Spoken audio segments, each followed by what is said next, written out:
Welcome to another conversation in People in Fundraising. This podcast features interviews with nonprofit professionals who discuss their career journeys, lessons learned, and enthusiasm for working in fundraising. And here is your host, the founder of People in Fundraising, Tim Wilson.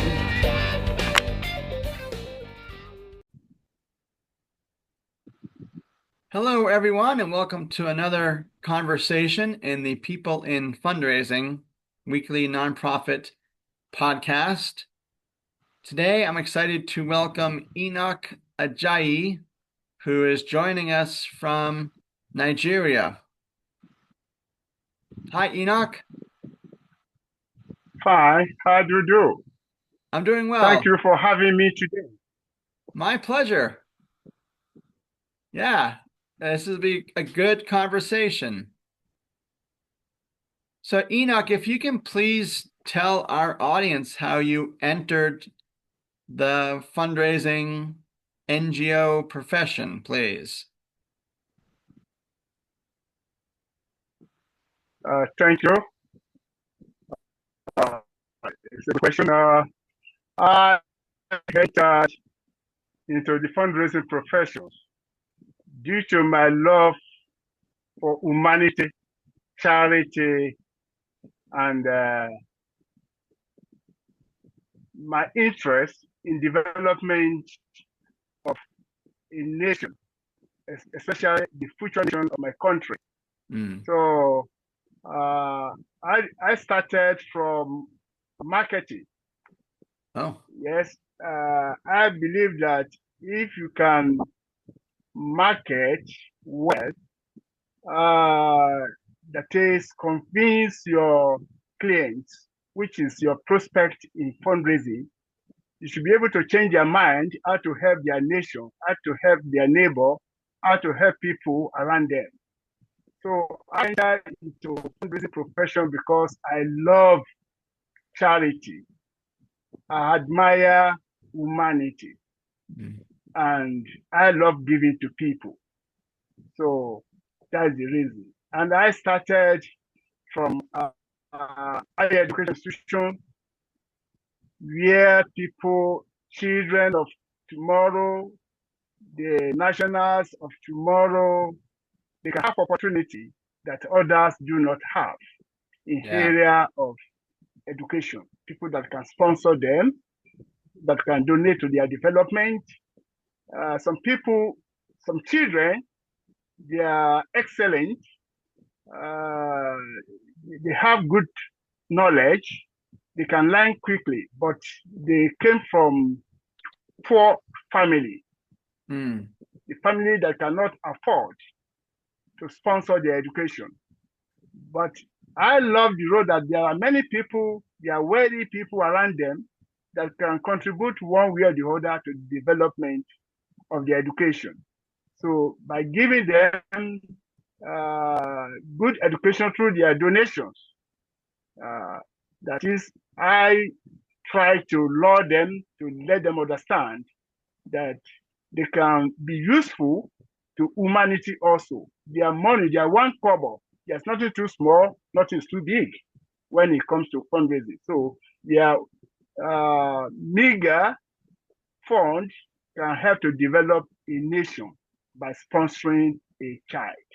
That is how I came to fundraising profession. I translate from marketing, insurance marketing, into institutional fundraising. Wonderful. Marketing the institution. Okay. And how long have you worked in fundraising, Enock? It's over 22 years now. Wonderful. Really, I started from an NGO. We call it CASORAG. That is, CASO stands for Child, Adolescent, and Family Organization.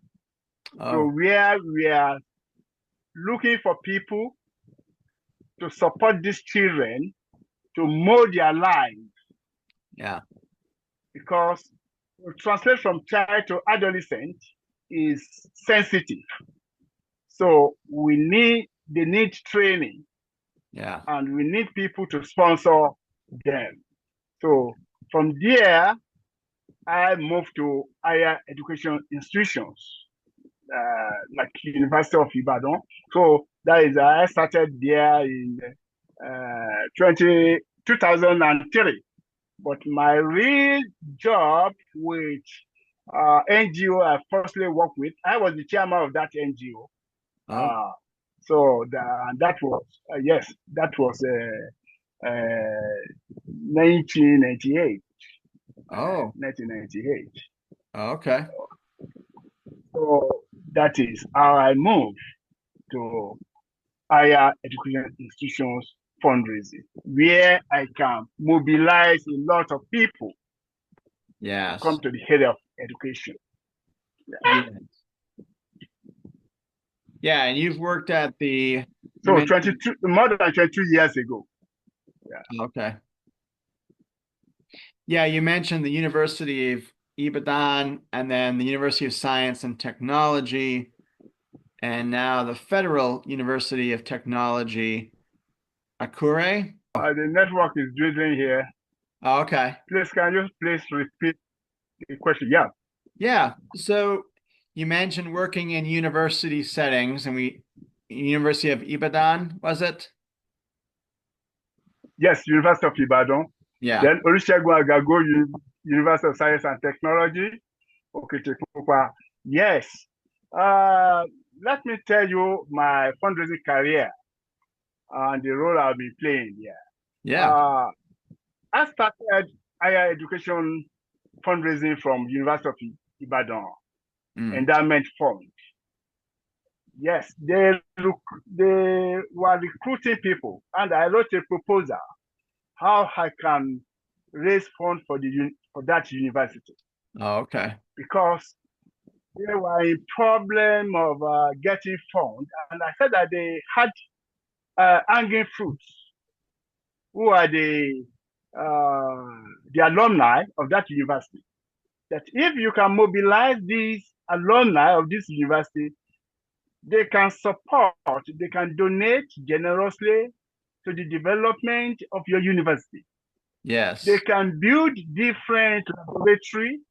They can buy different equipment.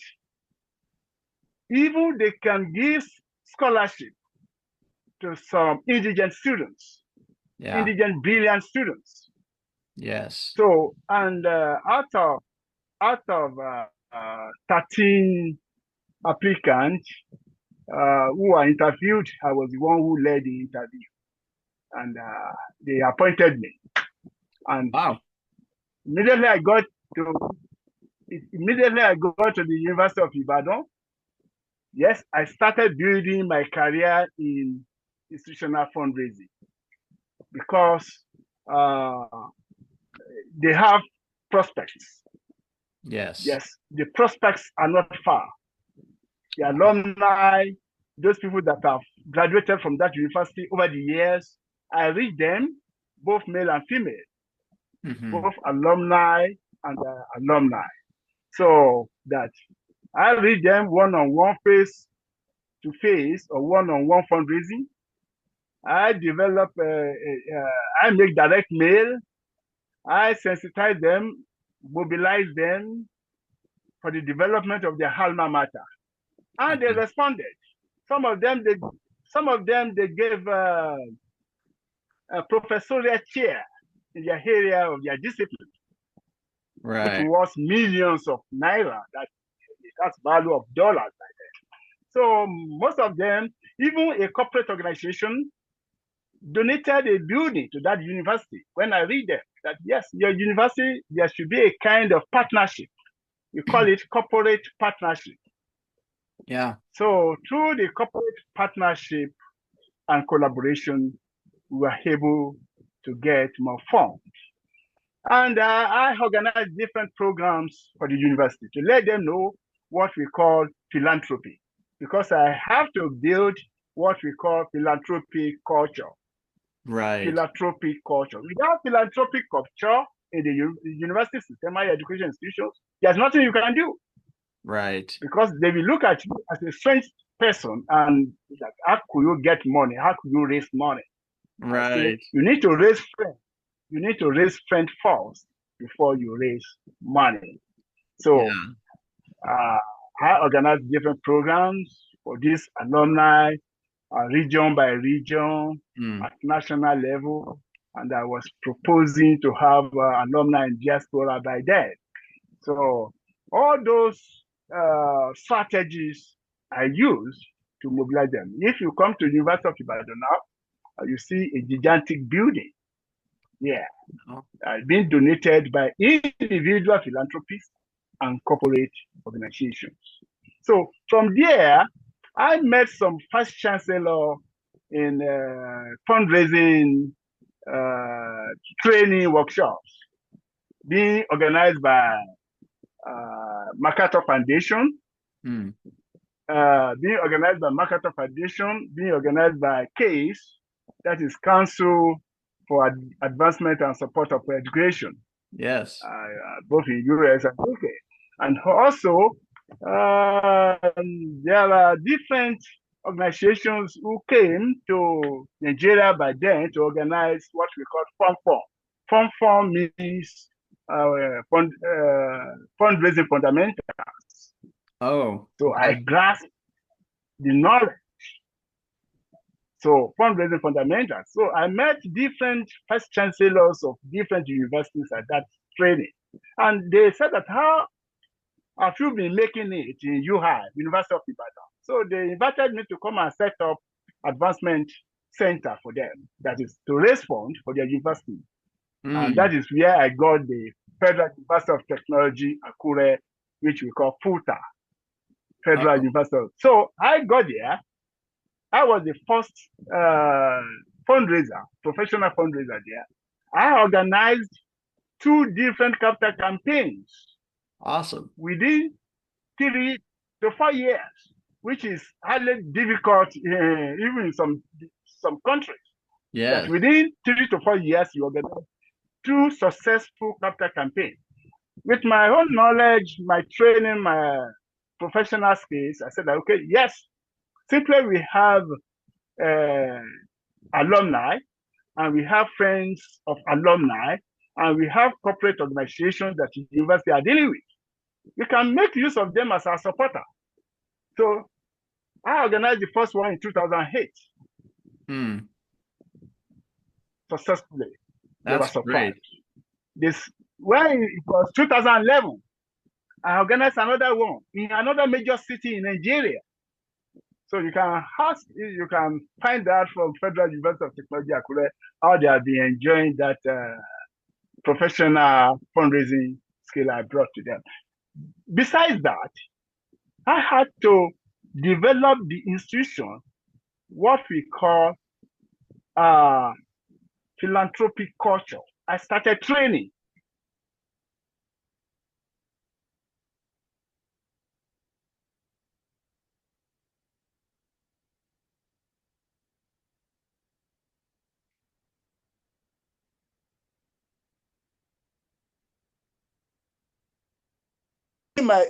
Hello.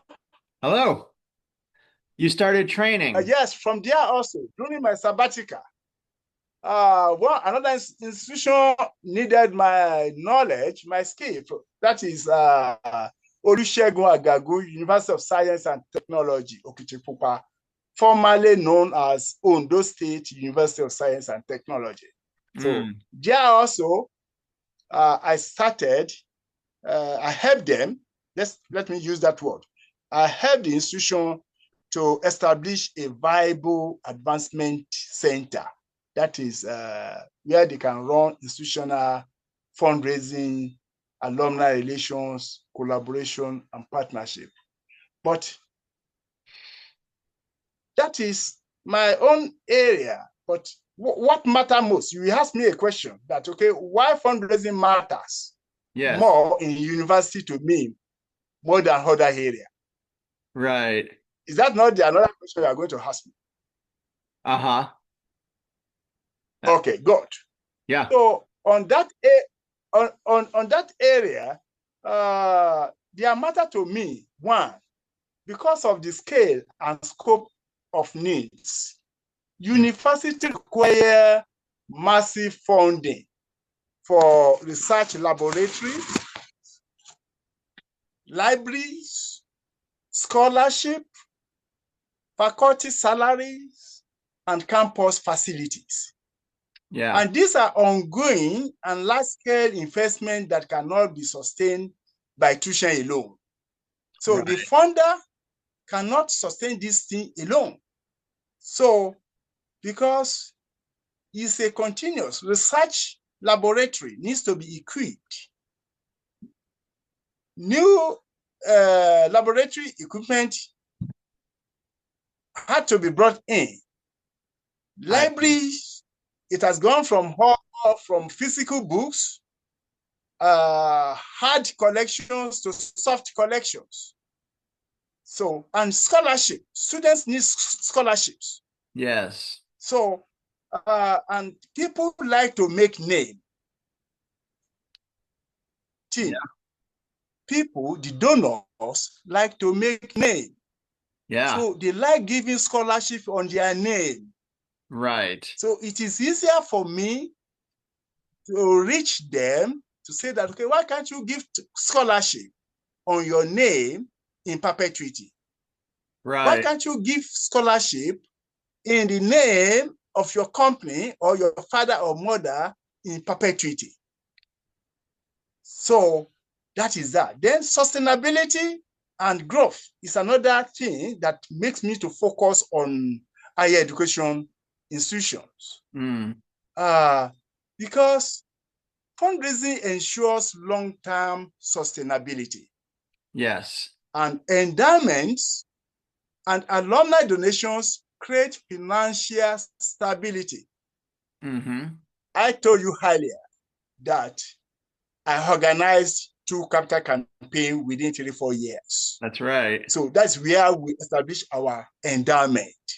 Yeah. University endowment to give room for financial stability and to allow university to plan ahead. So alumni donations is stable, is sustainable. Yeah. Because we have different people with different culture, with different interests. So alumni, both male and female, in their area of professions, they would like to give back to their alma mater, especially to their department. Some have built buildings for their department. Some have bought different laboratory equipments. Some are still giving scholarships today.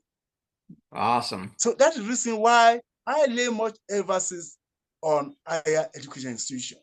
Another area is stakeholder engagement. You know that fundraising campaigns engage alumni.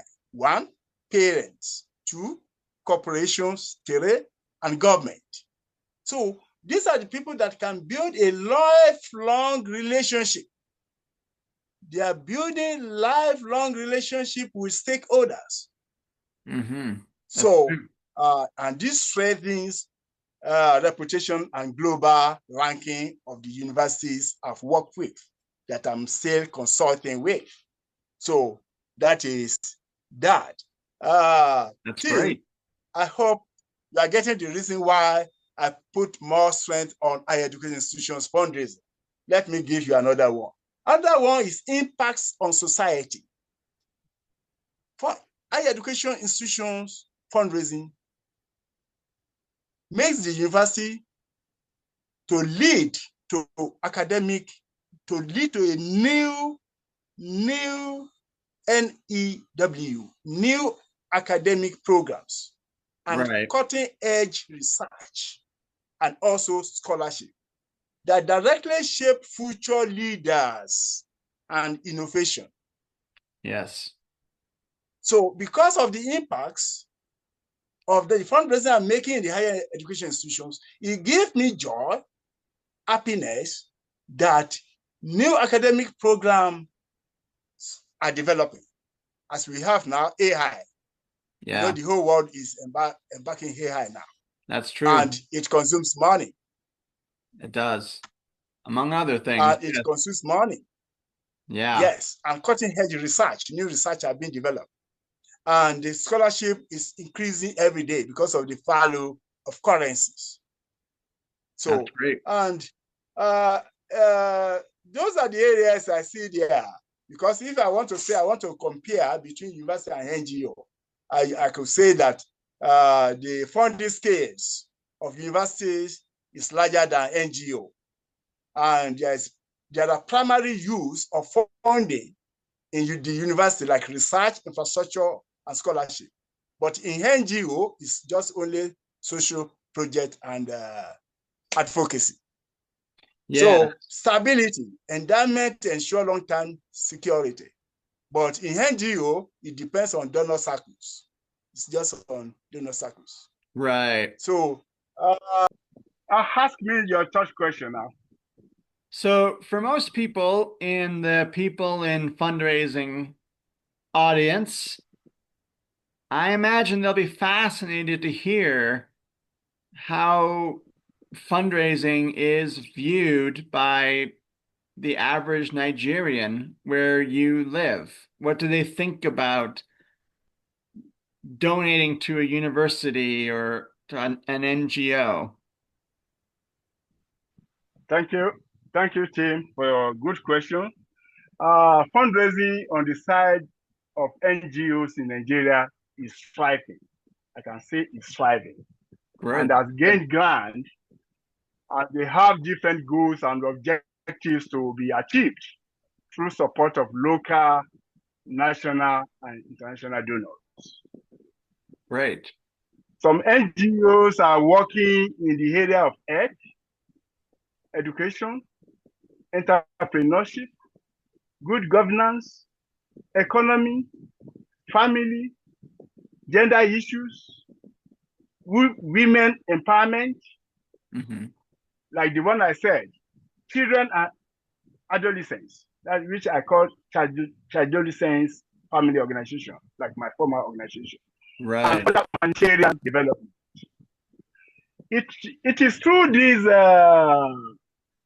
fundraising they could achieve their goals and promote sustainable development. As there's a limitation to government support. There's a limitation to government support. Yes. So philanthropic culture has to be promoted, developed, and sustained with regard to diversity, equity, inclusion, and belonging. That's what I can say. Wonderful. Thank you. Thank you. Our fourth and last question here is about your certificate. So congratulations, Enock. You earned a certificate of achievement from the Indiana University Lilly School of Philanthropy. And in your studies, you focused on annual sustainability, the emerging scholars on African philanthropy. And I'd love for you to talk about your studies there and what it meant for you to earn this certificate, please. Thank you, Tim. It's a good question for me. Good. It's a good question for me. Yeah, annual sustainability is not completed without categorically say developing annual sustainability. Let me take that one again. I'm saying that annual sustainability is not completed. I see. Without categorically saying that developing annual sustainability, which means how a higher education institution or non-profit can sustain itself financially through support of its internal and external constituencies. Yes.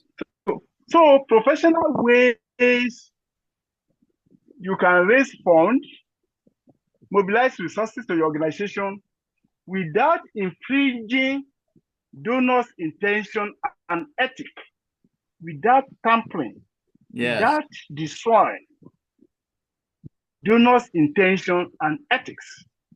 So recognizing an application of effective and efficient communication tools to prospects and donors, and adoption of resourceful stewardship to move donors from lower level to upper level of donor pyramid.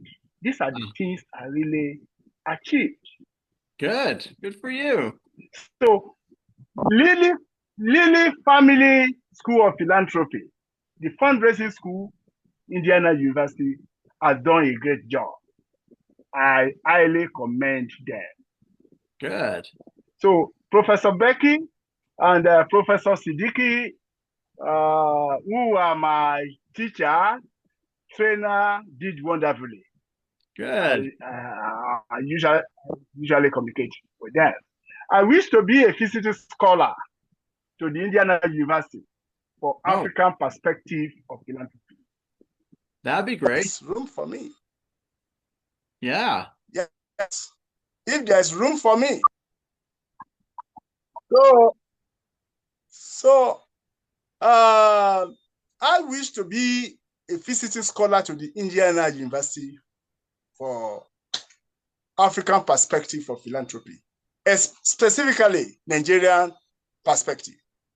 That would be valuable. And be a continuation of my research at my Master of Philosophy. I did Master of Philosophy at Obafemi Awolowo University, where I did research on an evaluation of women philanthropy in Africa. Oh, that's the topic of my project. Great. An evaluation of women philanthropy in Africa. But in French, I speak French. I wrote it in French. It's une évaluation de la philanthropie des femmes africaines. Awesome. Une évaluation de la philanthropie des femmes africaines. So thank you. That's great. Do you think you'll take other certificates from the Lilly School, continuing studies there?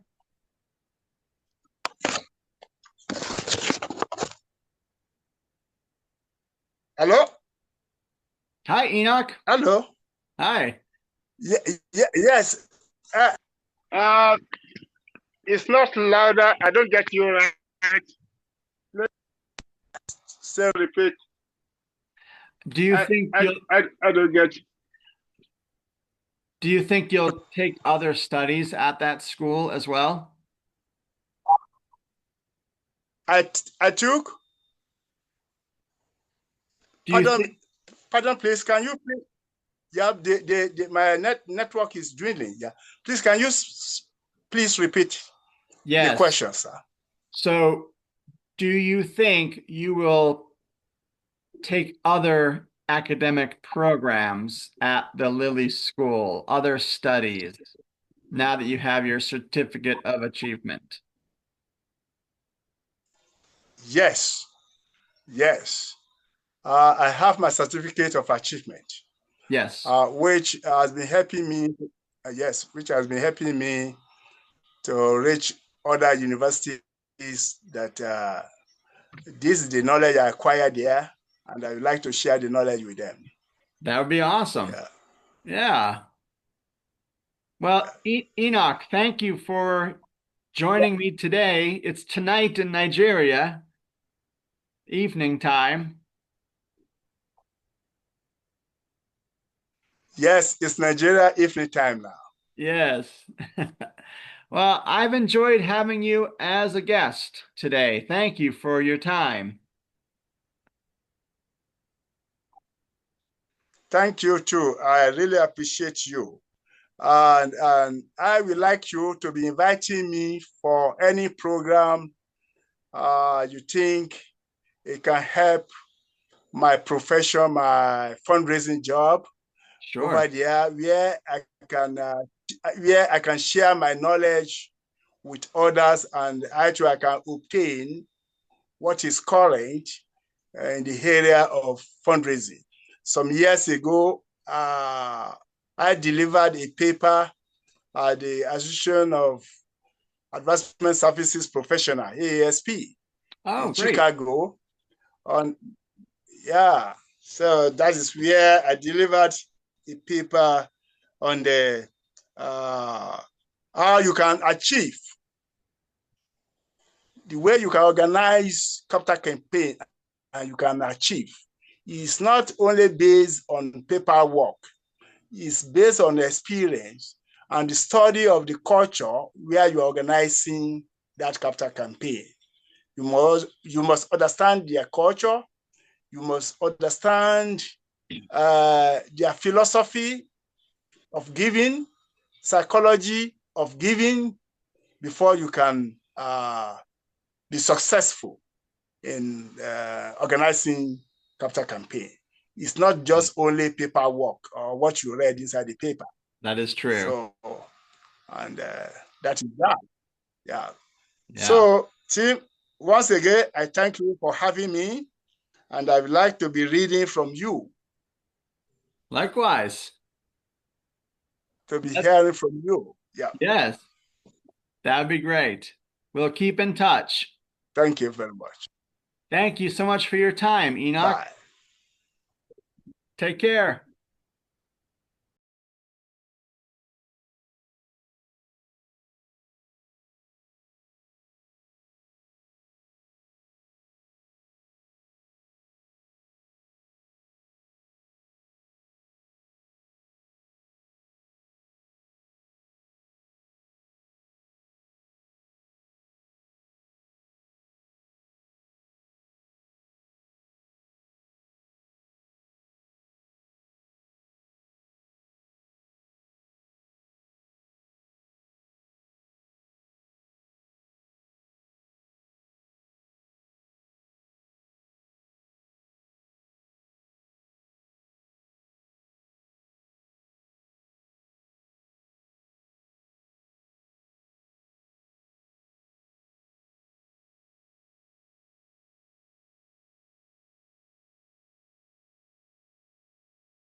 I don't hear you well. Oh.